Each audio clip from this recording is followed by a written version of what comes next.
નમસ્કાર. આજના વિશ્લેષણમાં આપનું સ્વાગત છે. આપણી પાસે ડિસેમ્બર 2025ની શરૂઆતના કેટલાક બહુ જ રસપ્રદ સમાચારો છે અને આજે આપણે એ સમજવાનો પ્રયત્ન કરીશું કે આ બધી જે અલગ અલગ લાગતી ઘટનાઓ છે એમની વચ્ચે કોઈ જોડાણ છે કે નહીં. બિલકુલ. આપણી પાસે પાન મસાલા પરના એક નવા ટેક્સથી લઈને ચેક ફૂટબોલની દુનિયામાંથી આવેલા એક આશ્ચર્યજનક એવોર્ડ સુધીની વાતો છે. હા, તો ચાલો આ બધાને જોડીને એમની પાછળનો જે વ્યાપક અર્થ છે એને સમજીએ. શરૂઆત કરીએ એક નવા ઘરેલું કાયદાથી જે બે એવા વિષયોને જોડે છે જેમના વિશે આપણે સામાન્ય રીતે સાથે વિચારતા નથી. સ્વાસ્થ્ય અને રાષ્ટ્રીય સુરક્ષા. બરાબર. આ કાયદાનું નામ છે સ્વાસ્થ્ય સુરક્ષાથી રાષ્ટ્ર સુરક્ષા ઉપકર વિધેયક 2025. ચાલો આની વિગતોમાં ઉતરીએ તો 5 ડિસેમ્બરે લોકસભામાં એક નવું બિલ પસાર થયું. હવે સરળ શબ્દોમાં કહીએ તો પાન મસાલા જેવી વસ્તુઓ પર એક ખાસ ટેક્સ એટલે કે સેસ લગાવવામાં આવશે. હા, પણ અહીં જ આખી વાત રસપ્રદ બને છે. કેવી રીતે? આ જે ટેક્સમાંથી પૈસા ભેગા થશે એ સીધા ભારતના સંચિત નિધિ એટલે કે કન્સોલિડેટેડ ફંડ ઓફ ઇન્ડિયામાં જ જમા થશે. ઓકે. આ વાત મહત્વની એટલા માટે છે કારણ કે એનો અર્થ એ છે કે આ પૈસા સરકારના મુખ્ય ખાતામાં જશે જેનો પૂરો હિસાબ કિતાબ સંસદની સામે રાખવો પડે છે. અચ્છા, એટલે પારદર્શિતા રહેશે. બિલકુલ.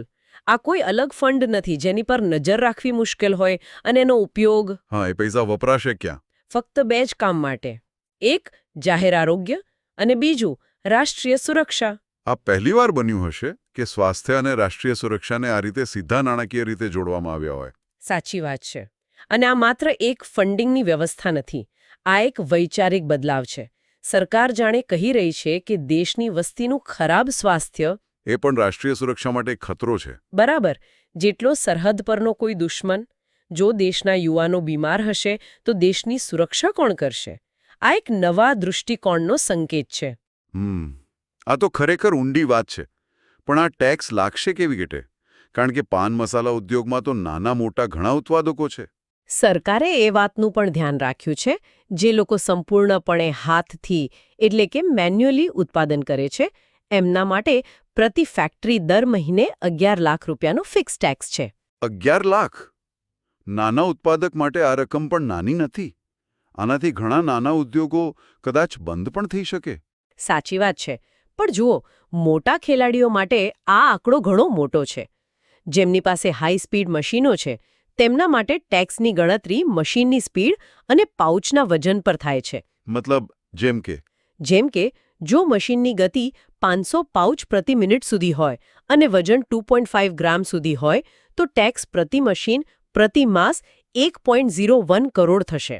1 કરોડ? હા.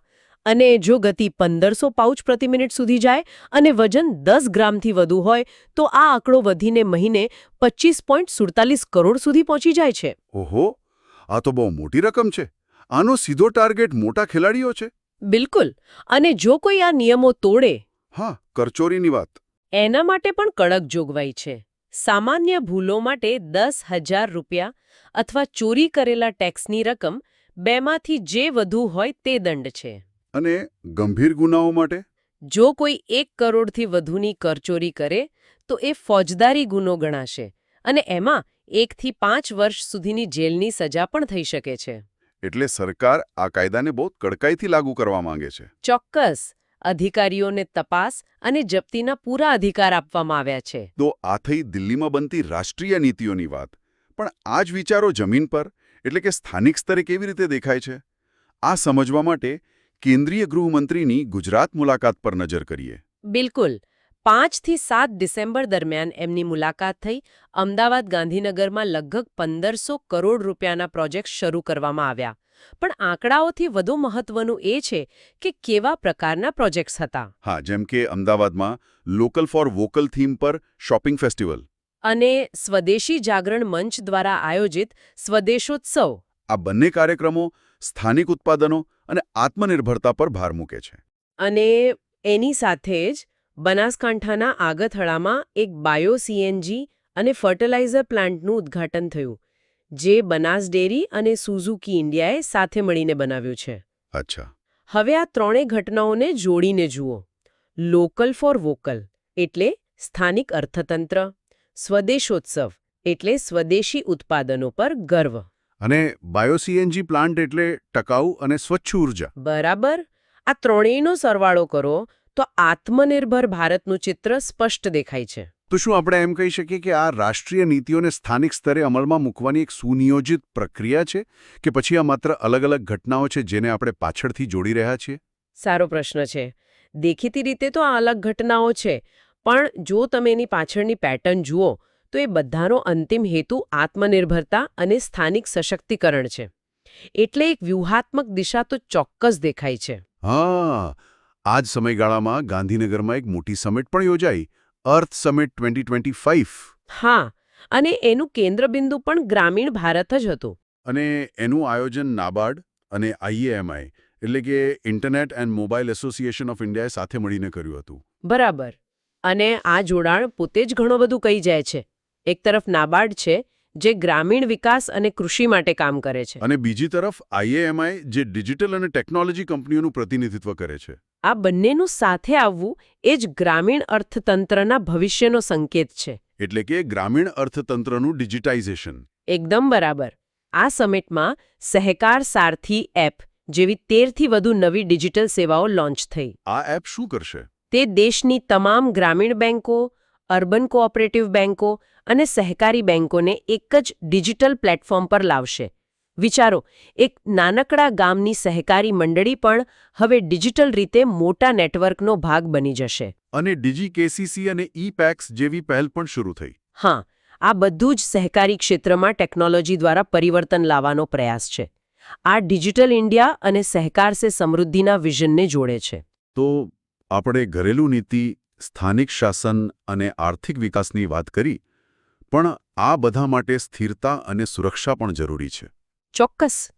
અને તે આપણને આંતરરાષ્ટ્રીય સંબંધો અને લશ્કરી સહયોગ તરફ લઈ જાય છે. અને એનું ઉત્તમ ઉદાહરણ છે હરિમૌ શક્તિ 2025 કવાયત. જે ભારત અને મલેશિયા વચ્ચેની સંયુક્ત લશ્કરી કવાયત છે. હા, જે રાજસ્થાનના મહાજન ફિલ્ડ ફાયરિંગ રેન્જમાં ચાલી રહી છે. આ 5મી વખત છે જ્યારે બંને દેશોની સેનાઓ સાથે મળીને અભ્યાસ કરી રહી છે. આનો હેતુ શું છે? શું આ માત્ર એક રૂટીન ટ્રેનિંગ છે? ના, રૂટીન ટ્રેનિંગથી ઘણું વધારે છે. એનો સત્તાવાર ઉદ્દેશ્ય સંયુક્ત રાષ્ટ્રના આદેશ હેઠળ આતંકવાદ વિરોધી કામગીરી માટે તૈયારી કરવાનો છે. પણ એનો વ્યૂહાત્મક અર્થ ઘણો મોટો છે. કેવી રીતે? જુઓ, મલેશિયા ઇન્ડો પેસિફિક ક્ષેત્રનો એક મહત્વપૂર્ણ દેશ છે. એની સાથે લશ્કરી સંબંધો મજબૂત કરવા એ ભારતના એક્ટ ઈસ્ટ પોલિસીનો એક ભાગ છે. જ્યારે બે દેશોના સૈનિકો એકબીજાની કાર્યપદ્ધતિ સમજે છે, સાથે રહે છે, ત્યારે માત્ર લશ્કરી જ નહીં પરંતુ રાજદ્વારી સંબંધોમાં પણ ઊંડાણ આવે છે. સાચી વાત છે. તો આર્થિક અને લશ્કરી સહયોગની વાત થઈ, પણ હવે એક એવા સમાચાર છે જેણે મને ખરેખર આશ્ચર્યમાં મૂકી દીધો છે. હું સમજી ગઈ. તમે કયા સમાચારની વાત કરી રહ્યા છો? ફીફા. એક મિનિટ. ફીફા? ફૂટબોલવાળી સંસ્થા? હા. એ અમેરિકાના રાષ્ટ્રપતિ ડોનાલ્ડ ટ્રમ્પને શાંતિ પુરસ્કાર આપી રહી છે. મેં કંઈ ખોટું તો નથી સાંભળ્યું ને? ના, તમે બિલકુલ સાચું સાંભળ્યું છે. પણ આની પાછળ શું ચાલી રહ્યું છે? ફીફા એ 2025થી આ પુરસ્કાર શરૂ કર્યો છે. અને તે એવા લોકોને આપવામાં આવશે જે લોકોને જોડવાનું કામ કરે છે. અને પ્રથમ પુરસ્કાર ડોનાલ્ડ ટ્રમ્પને? હા, તેમના વિશ્વ શાંતિના પ્રયાસો માટે. પણ ફીફા અને શાંતિ પુરસ્કાર, આ થોડું વિચિત્ર નથી લાગતું? એક રમતગમત સંસ્થા શા માટે રાજકારણ અને કૂટનીતિમાં પ્રવેશી રહી છે? બિલકુલ. આની સોફ્ટ પાવરની દુનિયામાં એક નવો પ્રયોગ કહી શકાય. સામાન્ય રીતે આપણે સ્પોર્ટ્સ વોશિંગ વિશે સાંભળીએ છીએ. હા, જ્યાં દેશો પોતાની છબી સુધારવા માટે મોટી રમતગમતની ઇવેન્ટ્સનું આયોજન કરે છે. અહીં ઉલટું છે. અહીં રમતગમત સંસ્થા પોતે વૈશ્વિક રાજકારણમાં પોતાનો પ્રભાવ પાડવા માંગે છે. આનાથી ફીફાને વૈશ્વિક સ્તરે એક નવી ઓળખ મળી શકે છે. મતલબ કે એ માત્ર ફૂટબોલની સંસ્થાથી આગળ વધીને એક વૈશ્વિક પ્રભાવક તરીકે સ્થાપિત થવા માંગે છે. બરાબર. રમતગમત અને કૂટનીતિ વચ્ચેની રેખા હવે ખૂબ પાતળી થઈ રહી છે. આ ખરેખર એક નવો ટ્રેન્ડ છે. આંતરરાષ્ટ્રીય સ્તરની વાત ચાલી રહી છે તો આ અઠવાડિયે 2 મહત્વપૂર્ણ દિવસો પણ આવ્યા. 7 ડિસેમ્બર આંતરરાષ્ટ્રીય નાગરિક ઉડ્ડયન દિવસ. હા, અને આ વર્ષની થીમ છે safe skies and sustainable future for all. આ દિવસ આપણને ICAO એટલે કે ઇન્ટરનેશનલ સિવિલ એવિએશન ઓર્ગેનાઇઝેશનની યાદ અપાવે છે. સંયુક્ત રાષ્ટ્રની એજન્સી. હા, જે 1944થી કામ કરી રહી છે. આપણે જે સરળતાથી અને સુરક્ષિત રીતે એક દેશમાંથી બીજા દેશમાં વિમાન દ્વારા મુસાફરી કરીએ છીએ તેની પાછળ આ સંસ્થા દ્વારા બનાવેલા નિયમો અને ધોરણોનું એક આખું વૈશ્વિક માળખું કામ કરી રહ્યું છે. અને બીજો દિવસ 8 ડિસેમ્બર સાર્ક ચાર્ટર દિવસ. બરાબર. 1985માં આ દિવસે સાર્કની સ્થાપના થઈ હતી. સાર્ક એટલે દક્ષિણ એશિયાના 8 દેશોનું સંગઠન. જેનો હેતુ આ ક્ષેત્રમાં આર્થિક અને સાંસ્કૃતિક સહયોગ વધારવાનો હતો. પણ છેલ્લા કેટલાક વર્ષોથી સાર્ક રાજકીય મતભેદોને કારણે બહુ સક્રિય નથી. છતાં આ દિવસ આપણને દક્ષિણ એશિયામાં પ્રાદેશિક સહયોગના મહત્વ અને પડકારો બંનેની યાદ અપાવે છે.